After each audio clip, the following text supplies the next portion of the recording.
Well, hello, everybody. My name is Tommy Hensel, which you should see on the bottom of your screen. I am the director of the Fine and Performing Arts Center at Moraine Valley Community College. For those of you who don't know, we're located in Palos Hills, Illinois, which is just outside of Chicago.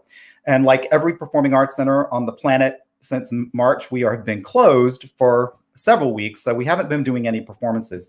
So it occurred to me that we really wanted to continue to reach out to our audiences, but since we don't have access to the theater and we can't do live performances right now, I thought, well, how can we do that? So I actually sat down and thought about it and reached out to a number of artists that we have presented over the last few years, and all of them universally said, yes, yes, yes, I would love to actually go on camera with you and talk to you. So my goal through this series, which we're starting tonight, is to actually get to know these artists a little bit more, not just as the artist standing up on the stage performing, but the artist as a person.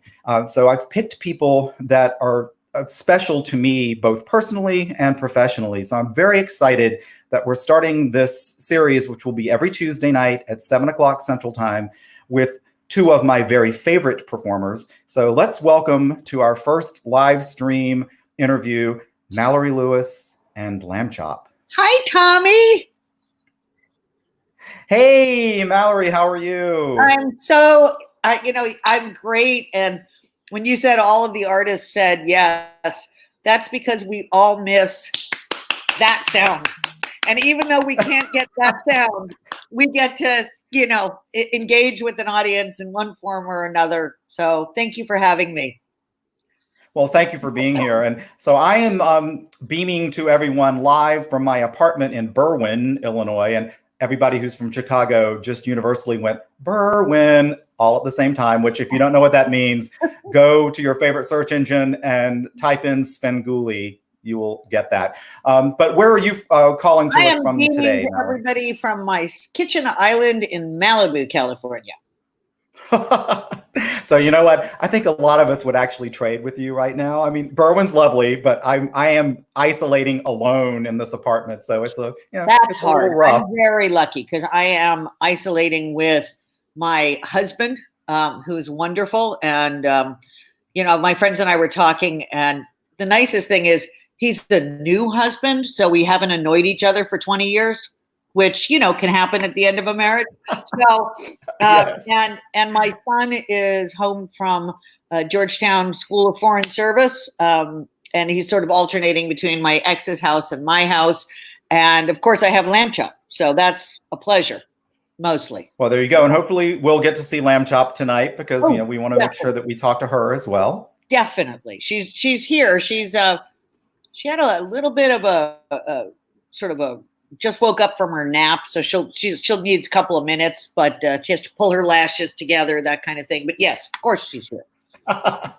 Of course. So one of the things that was one of my goals in this series, starting with you and then moving on to other people through the summer, is to actually just to ask some questions about life and your background and where it all started. But for everybody who has been living under a rock for the past few years who doesn't know about your mother, I would love a little bit of information about your mom, Shari Lewis, and kind of how she started in the business and how, there's Lambchop. So how Lambchop started. Hello, Tommy. Hey, Lambchop. Hello, Tommy. I miss you and I love you.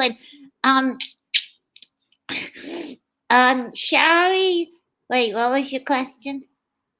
So, how did Shari start in the business? Well, her daddy was Peter Pan, the Magic Man, the official magician to the city of New York. So she grew up as a magician's assistant, and then a magician, and then a dancer, and then a ventriloquist, and that's the one that stuck. Well, there you go. So actually, she went on the air first. What, in 1959? I'm not going to give away your age. No, way before then. Mom, I think her first show started in. This was before me? Yeah, before you. Her first show, I think, was around 53 because Lambchop was born in 56.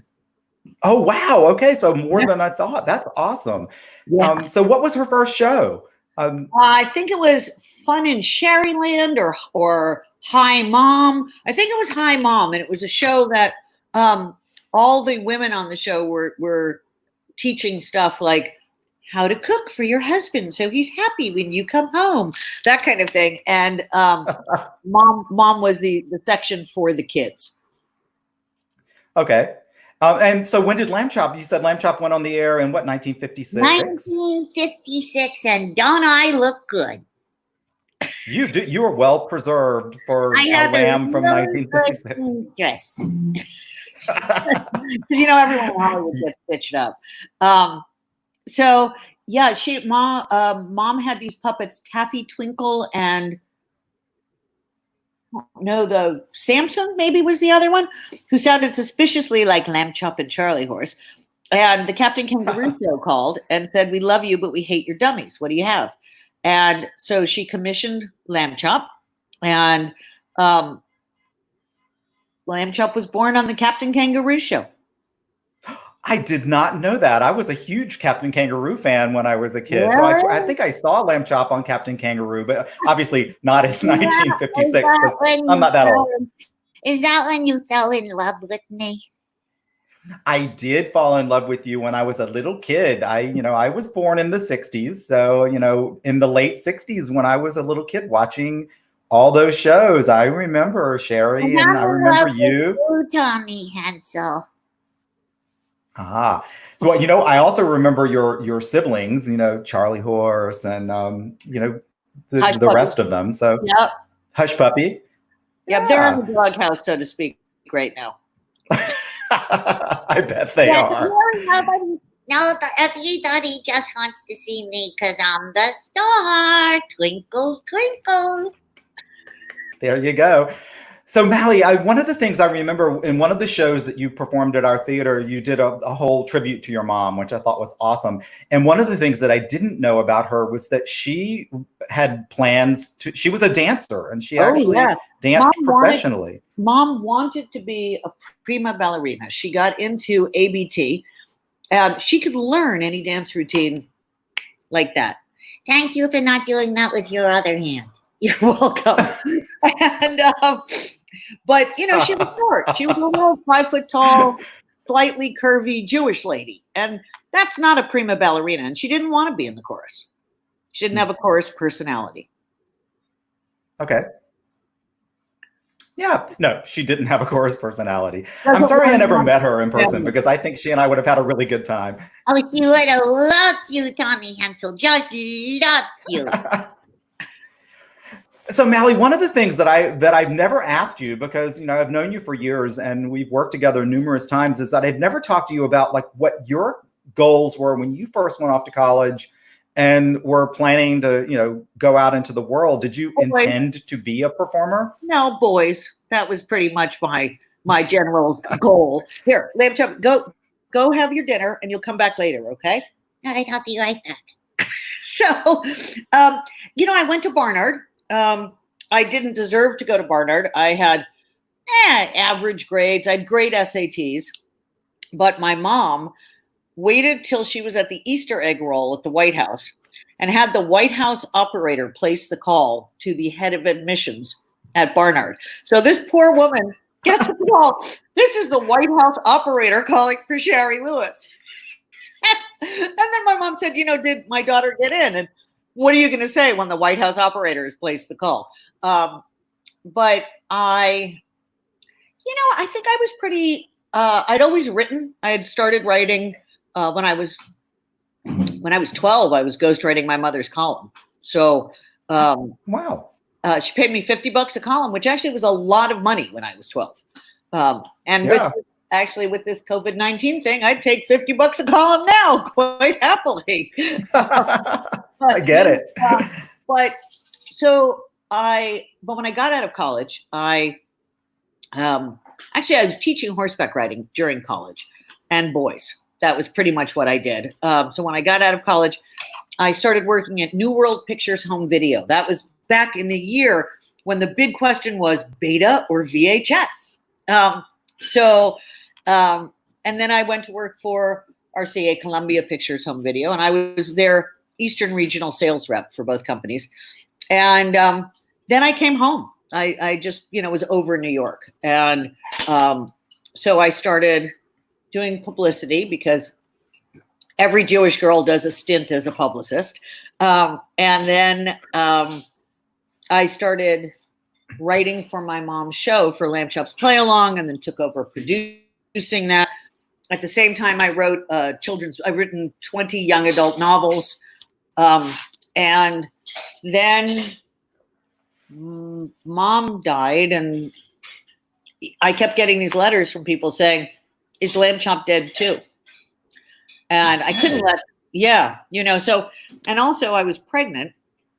And I spent that first year after Mom died primarily traveling around the country accepting posthumous awards for Mom, until my ex-husband pointed out that we couldn't actually earn a living accepting posthumous awards. And so I put Lambchop into a podium where I was going to be accepting an award, because I wasn't sure I wanted to, whether I was brave enough to do it. And so when I was called up, I put Lambchop on, and she said, "Shari would be so proud." There was silence in the audience. And then if it had been a script, it would have read "collective gasp." And then everyone started applauding. And I was like, okay. And from there, it grew and it grew and it grew until I ended up on your stage.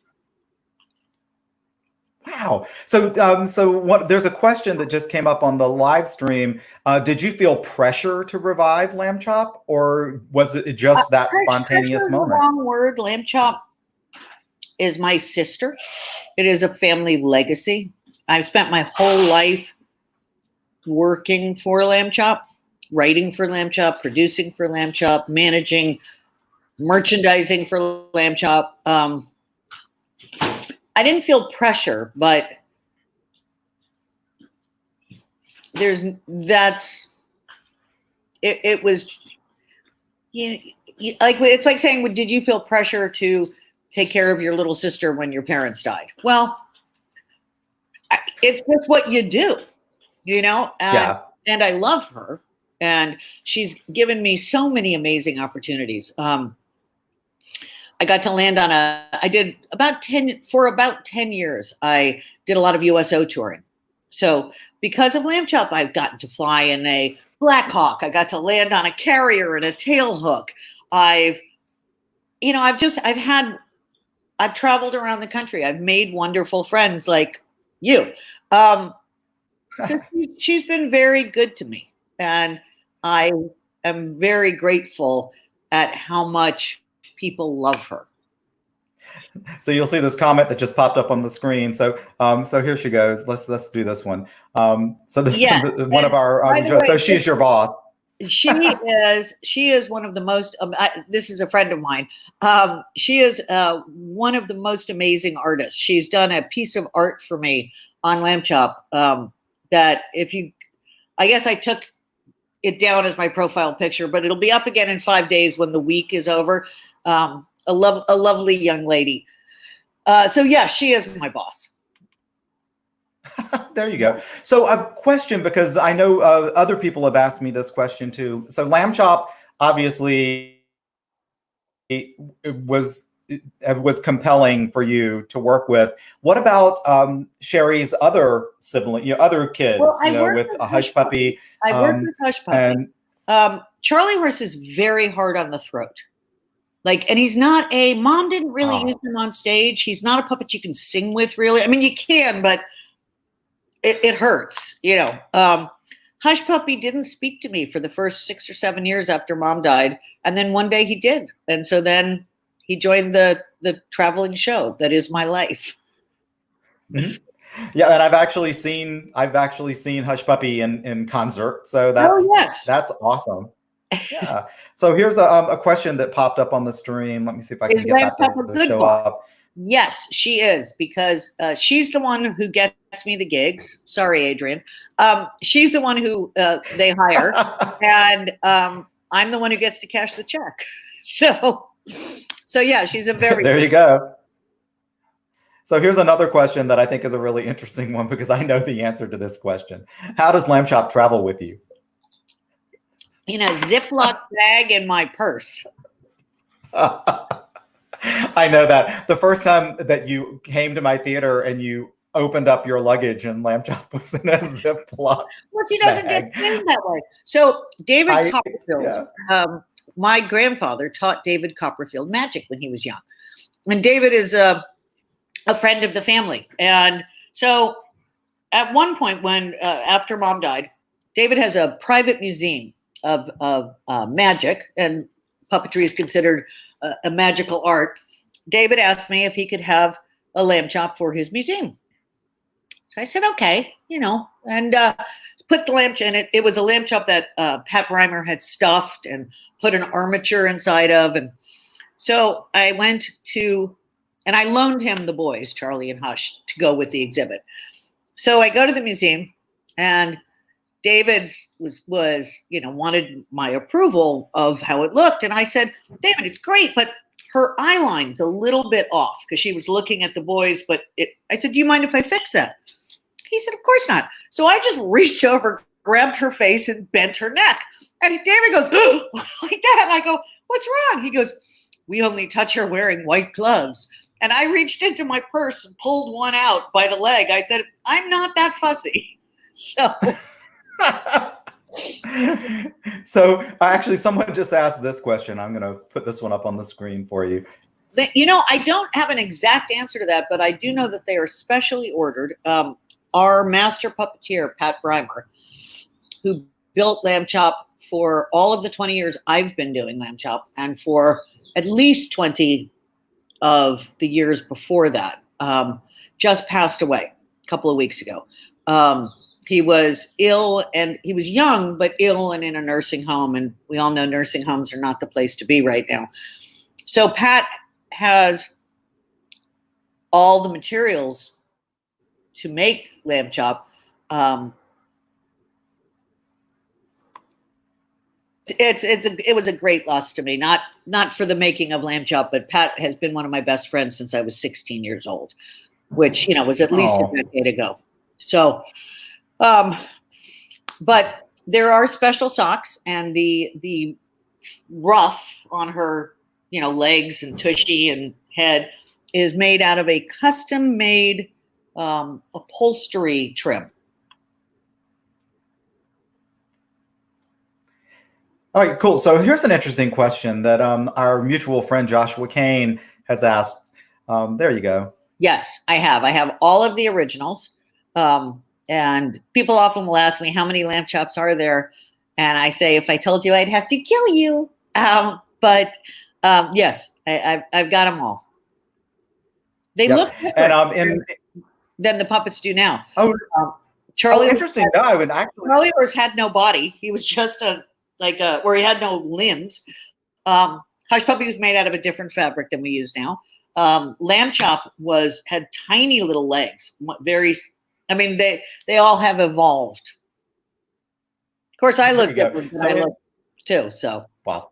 Yeah. Hello. Me too. So in reference to your comment about Lambchop traveling in a Ziploc bag, we got this from our mutual friend, Jerry Ross.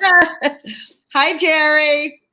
If you're willing to travel with me and carry a cedar box, I'll put her in a cedar box. Okay, yeah. Jerry, for those of you who don't know, Jerry and Adrian Ross are the agents who Mallory works with, who are dear friends, and they're longtime friends of mine, and I've worked with them for years, and they were the ones that introduced me to Mallory. So interesting, I remember, Mallory, the first time I met you was at an Arts Midwest conference. You were the MC for a showcase room at the Arts Midwest Conference. And I think what I realized today is that next week's interview is with an artist named Jim Witter, who has been at my theater now for like 9 years in a row. And he was in that showcase room that year. Wow, I'm almost really? positive. So yeah, so I met you both at the same time. But I'm the favorite. You are always my favorite. You and Lambchop, definitely. For those of you who I get a little insecure otherwise. No, there you go. I got it. So for those of you who came to our performances the last time Mallory was at our theater, she did 2 shows for us. One of them was the tribute to her mom, and the other one was called Lambchop After Dark, which is an adults only show. Lambchop never, she doesn't really curse or anything like that. But it definitely adult humor. And what was very cool is that Mallory and I got to sing a duet together, but I also got to sing a duet with Lambchop, which was awesome. For me, my favorite part was I have always wanted to play the grandmother in Pippin. And Tommy because the grandma's song is just fantastic. And Tommy gave me the opportunity to do that. I don't often get to perform without Lambchop. And that was great. Yep. And actually, Jerry asked another very interesting question that I think would be interesting to answer. Here you go. What can Lambchop do that I can't? Well, Lambchop actually can sing almost a full octave higher than I can. I know that doesn't make sense, but I mean, I think what it is I know where I can be guaranteed to hit the note, and I don't censor Lambchop. I let her throw herself at notes, and because if she doesn't quite make the note, it's not me, it's her. So she can sing higher than I can by a lot. She speaks better Spanish than I do by a lot. Oh. I know. I was at a Telemundo event and I had Lambchop sitting on somebody's shoulder, and I was like sadly looking at the food because I was hungry, and we all know what happens when I get hungry, but I can't eat while I'm doing the puppet. So I was staring at the food, and I realized, I thought she was talking in Spanish to the guy. And I remember looking at her and thinking, what is she saying? Because I don't know Spanish so well. But, I'm just watching umbrellas in the backyard. Okay. But, language is on the right side of the brain, and creativity is on the right side of the brain. And so Lambchop's very free. That's what she's shameless. But then again, I'm pretty shameless. So. So when you first, I know you talked about the moment with the podium where you first brought Lambchop out and she spoke to the audience for the first time.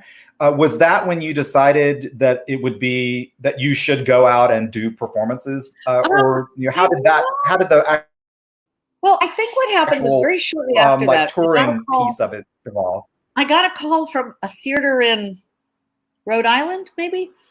And the guy goes, hi, I don't remember his name. This was, almost 20 years ago. He goes, I've been following your career. And I remember thinking to myself, I have a career? And he said, will you come and do a Christmas show for me, like with Lambchop? And I said, well, it was a Friday. I said, it was Memorial Day weekend, actually. I said, give me till the Monday after Memorial Day weekend and I'll get back to you. So I sat down with Brad and I was like, and I couldn't think of anything else I was any good at or that I wanted to do. So I called him back and I said, sure. Now, mind you, so now I had 6 months. I knew I could do Lambchop. I just didn't have an act, which is a bit of a problem. So the LA Zoo was very kind to me, and they let me do 2 minutes one weekend, 4 minutes the next weekend, 6 minutes the weekend after. And Betty White was always at the LA Zoo, and she was so nice. I will never forget. She came to all of my shows, and afterwards she always told me that I did a good job, but we had to learn equipment. We had to learn everything. And by way of, me and my ex. So we get to this show, and the show's about, I don't know, an hour long. And I'm back behind the stage was a motorhome. That was the dressing room. So I'm in it, and Brad comes blasting in, and he goes, you go on in 3 minutes. And he's sweating, and his eyeballs are bucking out of his head. And I'm like, yeah, that's why we're here. It's okay. But, he was running the sound and the gobos, because for some reason I had gobos. And there was a giant Christmas tree that came out of, it came out of a box that was like this big, but the tree went up to 6 feet. And it worked about 70% of the time. So so now flash forward, Jamie's 5, and we're at Viewpoint School, which is where he went to school. And he was going to cue the Christmas tree for me in front of all of his friends, but it was a backstage cue. And I said to him, sweet boy, mommy's going to tell everybody that you're the one who cued the tree. And he looked at me and he goes, let's wait and see if it works first. So, but yeah, it just grew and it grew. And then I got Adrian and Jerry, and then I got you, and now I'm happy. Well, there you go. There you go. That's actually that's kind of cool. I didn't realize that as somebody who's been in the field for a long time, I used to run a theater company, and people used to call us for children's theater and say, hey, I love what you do, but could you do you have Little Red Riding Hood? And we'd go, yeah, we have a Little Red Riding Hood, and then we'd hang up the phone and go, oh no, we have to write a script now. We don't have a Little Red Riding Hood. But if they book it, you will write it, and you do it. Well, the first time I went to work with my mom's musical coach, conductor, Stormy Sachs, I went and he said, what song do you want to tackle first? And I said, Minute Waltz, because it was the hardest of Mom's songs. Mm-hmm. And so he started playing. We get to the end of the song, and he looked at me and he goes, well, we're going to have to teach you Shari's part, but Lambchop knows hers. And it was so funny because literally, again, it's that freedom. Because how many millions of times had I heard my mom do Minute Waltz? If I hadn't been second guessing myself, I would have known it too. But So initially I did mostly her material, and then it grew and it changed. And I love the new show that I do, the Legacy show, because it's, people really wish they could come and see Mom. I understand that, and I'm okay with it. I wish they could come and see her too.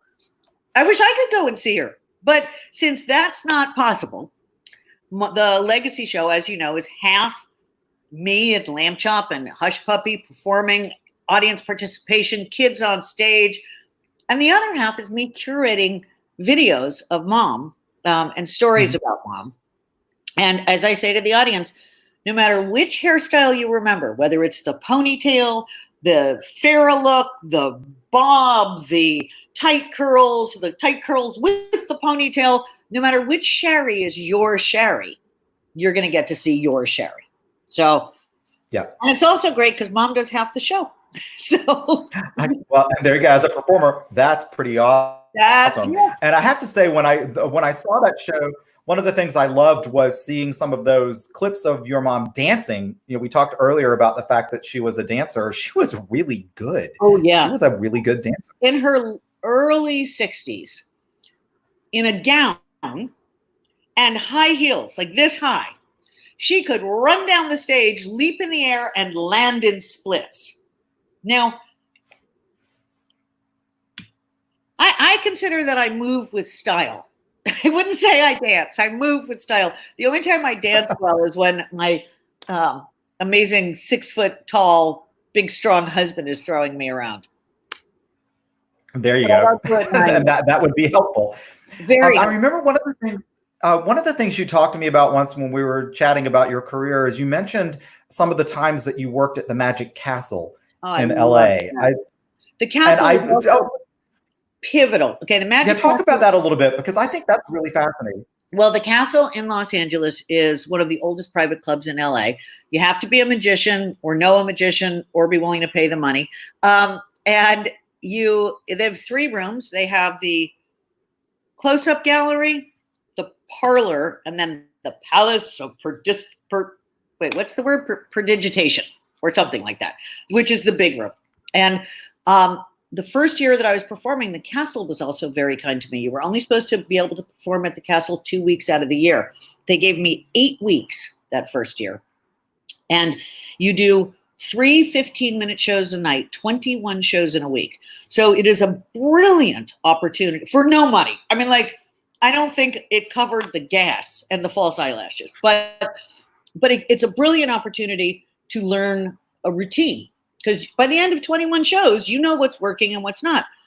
But for me, the great gift was the magicians that would come backstage after the show And every show, a different magician would show up and say, "Darling, you did great, but you're moving on your laugh line. So I want when you say your laugh line, I want you to stand and look at the audience." And someone else would say, "When you come out and they start to applaud, nod your head to encourage the applause." So I had the gift of all of these amazing old magicians who had been performing since before my mother was alive, sharing the benefit of their wisdom with me.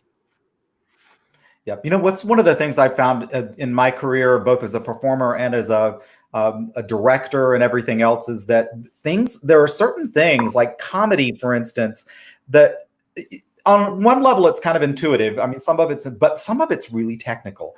Oh, yeah.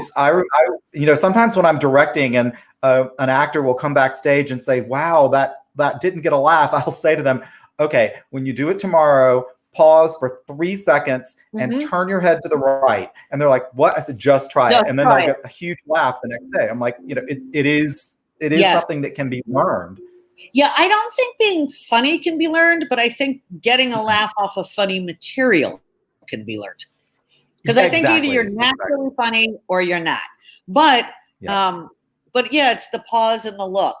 Sometimes you don't even have to say anything, because not a lot, but some of my material is can be interpreted in a number of ways. Like Lambchop never swears. Well, unless you're here in my house, Tommy, and we're sitting outside. but Lambchop never swears. But you can say a line that is seemingly innocuous, and just by the look you give the audience, some people will get it, some people won't. So, yeah. Well, it's funny because I've always thought that was the essence.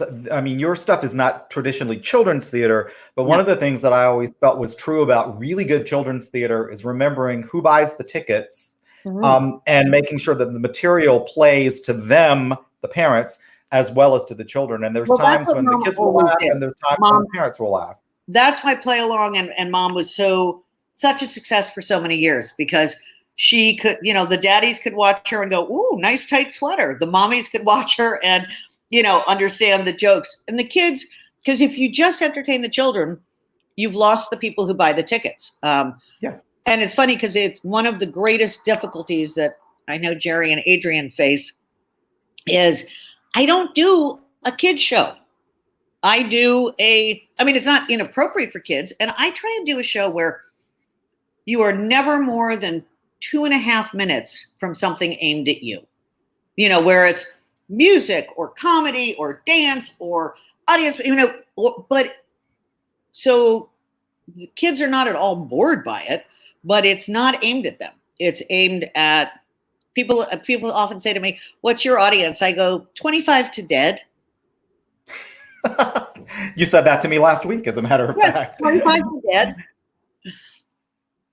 So a question, we had a couple of people ask the question is like, are there any new projects up ahead for Lambchop right now? There are. I've got one big one that's coming. Don't worry, Adrian, I'm not going to spill it yet. But I actually am doing a really cool project right now, making face masks with Lambchop's face on them. Masks are going to be with us to stay for a while. So those are going to be launched probably Monday. And I also did a PSA for kids you're supposed to wash your hands for 20 seconds. How long is 20 seconds? How far is 6 feet is a whole other problem. Because, I read, someone said, "Oh, it's 2 arms lengths apart." And I'm like, I'm 5 foot tall. My arm is not, so I did a PSA set to music with Lambchop. It was my Mother's Day gift from my son and my ex-husband and my current husband, which was really nice. My ex shot it. My current husband set all the stuff up. My son did all the audio, and my friend Joji Ingrosso in New York did all the editing. I think you have it, don't you? Okay. I'm going to try to see if I can share my screen and play this. So Okay. warning to everybody out there, I am not a technical person. Amanda is a technical person, and she's not on the screen right now, but Mallory and I can see Amanda. She's at the bottom of our screen. Amanda. Oh, you can't? I can. She's playing with Lambchop. Yeah. So anyway, so I can see Amanda playing with Lambchop, Okay, but I'm going Amanda. to try to share my screen. So everybody just hold for a second. Let me see if I can play this is PSA. dedicated to my dear friend James Patrick Brimer, who Lambchop called God. All right, I'm going to share the audio and the app. There we go. Let's see if I can do this.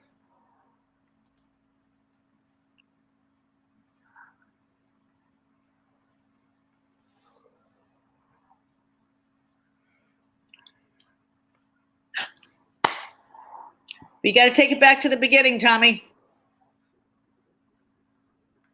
Oh, here we go. To the beginning. I'm trying one more time. Yep, you got it. Volume.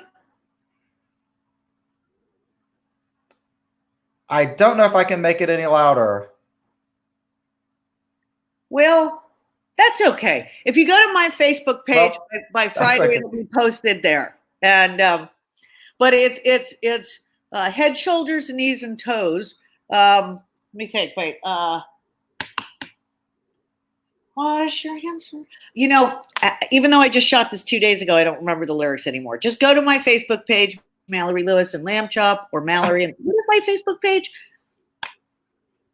Hang on. Let me see. Well, you'll be able to.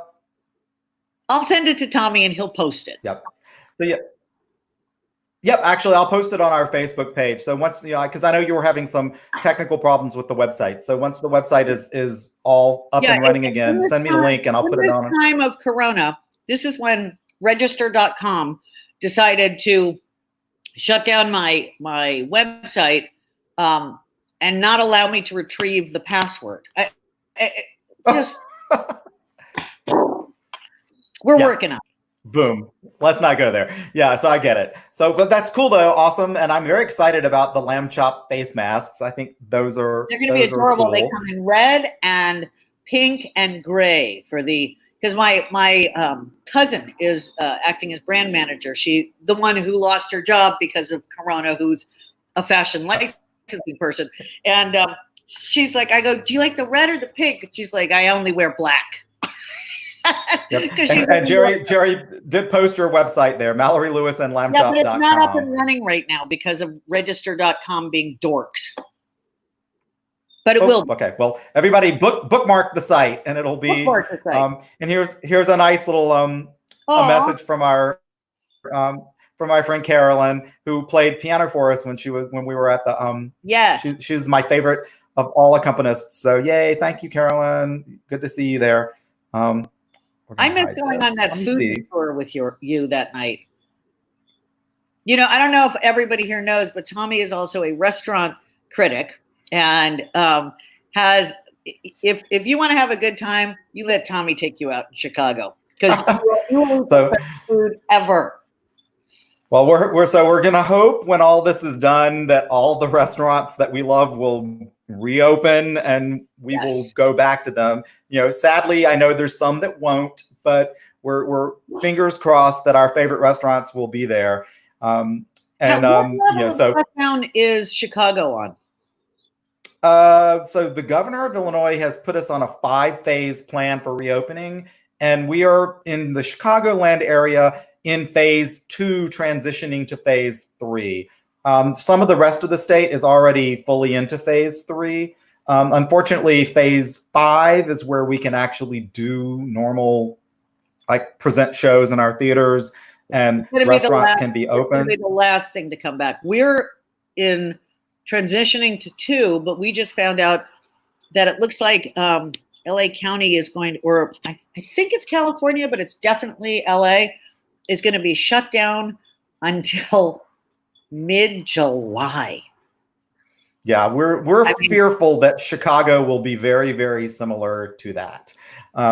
Because it's just, in this, we're the concentrated urban part of Illinois. So I think that the rest of the state that's got not as concentrated a population, we'll get back to normal much sooner than we will. I mean, Well, it's just, it's like New York. We're out in Malibu, and they shut down the riding trails, the horse trails, and which I paid no attention to, because as far as I'm concerned, the Rangers are on foot and I'm on an 8-year-old Arabian. So good luck catching me. And a friend of mine was out. Not only did she stop when the Ranger said stop, but when they asked for her name, she gave them her real name. I'm like, wait, I'm on a horse. Let me get away. yeah, I would say Lady Godiva and take off. But that's just me. But yeah, so they've lifted those restrictions. We can now ride the horses again. Horses are a great social distancing experience because you can't get closer than 6 feet to anybody. So, go. Our beaches are now open for swimming and surfing, jogging, but not sitting. Like they don't want. Okay. Well, they don't want people congregating, I guess. Oh, okay. Oh, well, I guess I can see that. Although, if I go to the beach in Malibu, I'm not surfing because it's too cold. Yeah. And I don't have a horse, so I'm not going to be riding on the beach, which is illegal. But I have horses, Tommy, and I've taken you riding before. Just not on the beach yet. Right. How funny the tan lines would be. You'd have like a bottom bikini tan line, a top bikini tan line, and a face mask tan line. I think we're going to get ready to start seeing that. Oh, a friend of mine actually posted that she thinks she has a mutual friend with you. Hello. Oh, wait. No, here it is. Valerie. Oh, and Derek, we'll bring Derek back in a minute. This is my friend Valerie. Hi, Valerie. Hi, Gina. Even if you're not on. Yeah, it's interesting. I think the big trend in the fall is going to be eye makeup. Because if you think about it, right? So I think that eye makeup's going to go crazy in the fall with, neon colors and stuff. And I would not want to own a lipstick manufacturing company right now. The things I never think about, Mallory, that you make me think about. Now I'm like totally going to be paying attention to eye makeup and lipstick in ways I never have before. Never have before. So cool. So I'm sorry that I couldn't get that video to play with sound, but like I said, we'll post it. If it's okay for us to post it on our Facebook page, yes. I'll go ahead and post it for people so they can play it. I would love that. Awesome. And and everybody got a chance to see Mallory's website, so we will. It's Mallory Lewis. I swear it will. Yep. Hold on. I think. While we're talking, I can do this. Hold on. www.MalloryLewis and I'm back. Hey, Lambchop. Hello, Tommy Hensel. Right, and I'm gonna have to get rid of my vanity and put on my glasses here. Oh, you look so handsome in those glasses. Oh, thank you. And I'm gonna scroll this across the bottom.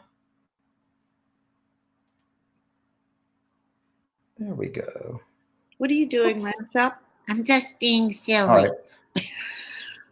right. There we are. So let's see if this works. I'm doing more technical stuff. There we go. Mallory Lewis and Lambchop.com. How technical you are, Tommy. Well, thank you, Lambchop. All right. Oh gosh, I'm getting all sorts of comments here. Hold on. Hello. Oh, so somebody asked. Hey, Lambchop, somebody asked if you have a mask. No, I don't have. I had the antibodies, so it's okay. There you go. That's what I never caught. And and when I talk, nothing comes out of my mouth but lint. There you go. And lint is not contagious. We don't have to worry about the lint. No. One of the things that a friend of mine posted earlier is just a reminder, because I've seen these videos, Mallory, you've shown them to me, is that Lambchop is extremely popular with dogs, we've discovered. Okay, if one more person sends me a picture of their dog chewing on my puppet, I don't make up. From that merchandise, Mom would have been horrified. She never would have approved it. They're ugly as sin. And it is, and people are so sweet. They go, look, here's my dog chewing your puppet's head. And I'm like, thank you. You think? I don't like Oh, Lambchop, I'm sorry. They look like camels, not like a sweet, pretty little lamb like me. No, and they're actually big too. They're not well constructed, I think. But anyway, somebody posted about that earlier, so I thought I would bring that up. Okay, I'm gonna move. So the banner's been there for a little while. I'm gonna hide that banner for just a second.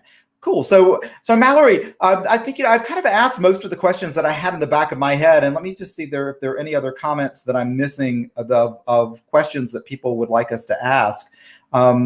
But is there any? I like to take long walks on the beach, and I like sunsets. And I don't think they want to ask you those questions, sweetie.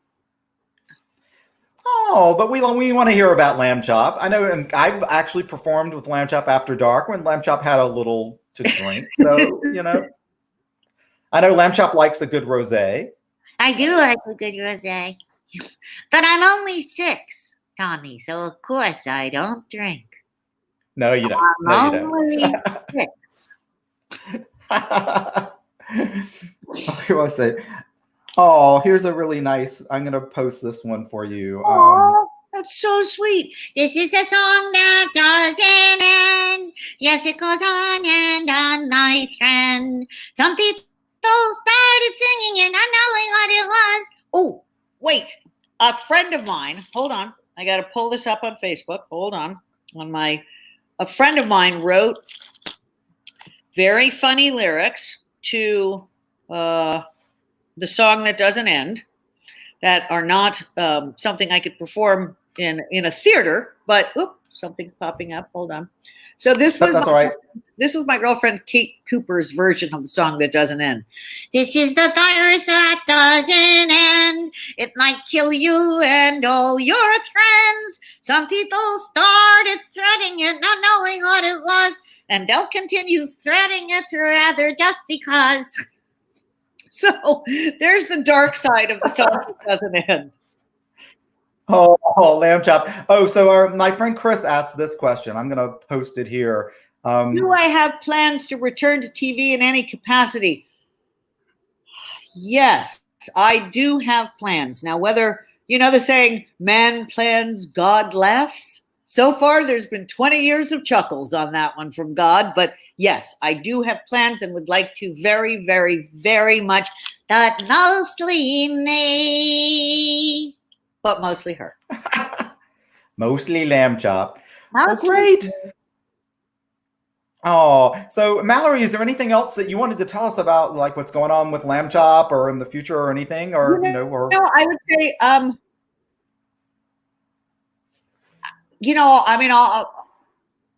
we have shows coming up around the country in the fall, maybe.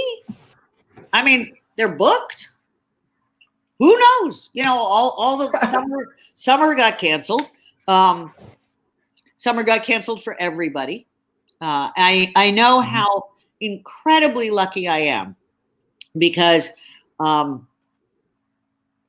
it's definitely a financial hit, but it's not affecting my ability to eat. And for many people in this country, that is not the case.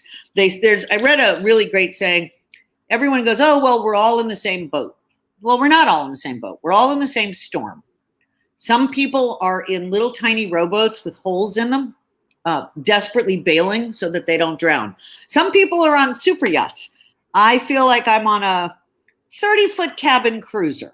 It's not a yacht. It's not a super yacht, but it's got an indoor toilet and a nice little kitchen, and I'm not bailing. I think what I would like to be doing now, and with the masks that we're creating, we're going to be donating a portion of the proceeds to the charities and stuff. I would like to take this opportunity to try and do some good. I mean, I've always done a lot of charity stuff, but I think kids are scared, and that we don't do them any service by lying to them and saying, oh, it's all going to be fine. But it's perfectly okay for parents to say, that's a really good question, and we don't have an answer to that right now, but let's talk about this more. Like everybody else, you try and find the balance of how much news to watch, how much news not to watch. Yep. What you're doing, Tommy, giving us performers a chance to, I mean, I didn't put on pants with a belt, but I am wearing pants. So, giving us a reason to get dressed and put on a little lipstick and reach out to people. Thank you. No, and you're welcome. And that's one of the things I wanted to do. And I am actually wearing pants too. I'm wearing blue jeans, so they're not like formal pants to go with this beautiful shirt. Wait, you can still button your blue jeans? You are blue jeans. Doing this quarantine right if you could still button your blue jeans.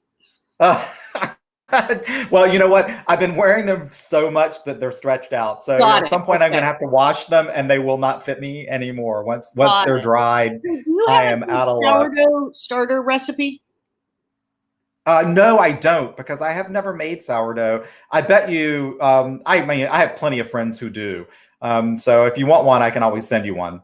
Yeah, we're trying, but so far our sourdough hasn't doughed or something. I don't know. I don't know what's wrong, but I get it. Where can we get the masks? Jody, if you go to my Facebook page, by Friday, I'll have an answer to that question. It's coming. Great. Yep, and we'll as soon as we get the information about the masks, we'll post it on our Facebook page and via our social media, so people can actually link from there as well. That would be wonderful. Thank you. All right, great. Okay, so that was a private chat thing. All right, cool. So hold on just a second. So Mallory, I want to say thank you. We're coming to the end of our time together this evening. What about me? Do I get a thank you too? I was just getting ready to say special thank you to you, Lambchop, of course. Okay. So, and Lambchop, it was so much fun. Do what? I think she has a crush on you. I think she does. I have a crush on her. And I have to tell you, it was so much fun singing with Lambchop, because I realized when I was we were singing Anything You Can Do, I Can Do Better. But I thought about it. There we go. I'm not going to sing tonight. But I just thought about all the amazing famous people that worked with your mom that got a chance to sing with Lambchop. And then I did. And I remember talking to Carolyn, who was on tonight, who sent some messages, who was playing for us that night. And I was like, wow, this is like a piece of history. And I'm participating in this piece of history. Yeah. And I love you, Lambchop. I love you, Tommy. All right. So, mwah to you too. And you know what? I drank the wine already, but cheers on my empty. Cheers. Okay, wait. I do have. Nope, it's too far away for me to get to. All right, everybody, please wash your hands. Stay safe. Wear your mask. Hug your loved ones. If you can't hug them, call them and tell them you love them. I love you, Tommy. I love you too, Mallory. So everybody, I'm gonna say goodbye to Mally and Lambchop. We'll see you again soon. All right, everybody. So thank you for tuning in tonight. I have a couple of quick thank yous that I want to say before I let you know about next week's live stream. First of all, a big thank you to the people who were helping me behind the scenes tonight. Jody Marneris, who was monitoring all of the Facebook posts and feeding questions to us, and Amanda Hansen, who is our technical guru, who was helping us behind the scenes with mic checks and some technical stuff. Also, a big thank you to Katie Norton, who was over on our Facebook feed, monitoring that and talking to you there. A special thank you also to Matt Grotto and Aaron Johnson, both from our marketing and creative services department at the college, who at the very last minute created this overlay and the intro and the outro videos for us with almost no notice. So I was very excited by that. And I'm also especially grateful to all of you for tuning in and being supportive of what we do at the Fine and Performing Arts Center. I'm very excited that next week we will be interviewing Jim Witter, the amazing Canadian singer-songwriter.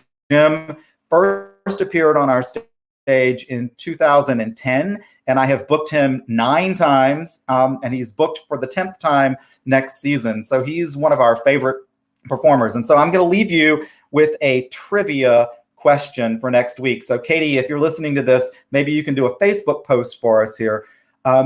Jim Witter has appeared more than any other artist or ensemble on our Performing Arts Center stage, with one exception. There is one artist or group that has appeared more times than Jim Witter. So if you happen to know who that is, we'll put a Facebook post up and post it there. So you'll see how many people get the right answer to that. So Jim would be the second most popular artist as far as the number of times that he's been at our Performing Arts Center, but we have one other group or person that's been there more than anyone else. So little trivia question to leave you with. Next Tuesday, the 19th of May, we will be back at 7 o'clock with Jim Witter. This video has been recorded and will be archived on our YouTube channel. So some of you who are watching it right now might actually be watching it later, not live. So thank you for tuning in later as well. So I'm going to leave you now. And everyone, as Mallory and Lambchop said, please stay safe, stay home, take care of yourselves, and we hope to see you next week. And with that, I am going to try one more little technical thing and do a little outro for you. Goodbye, everyone.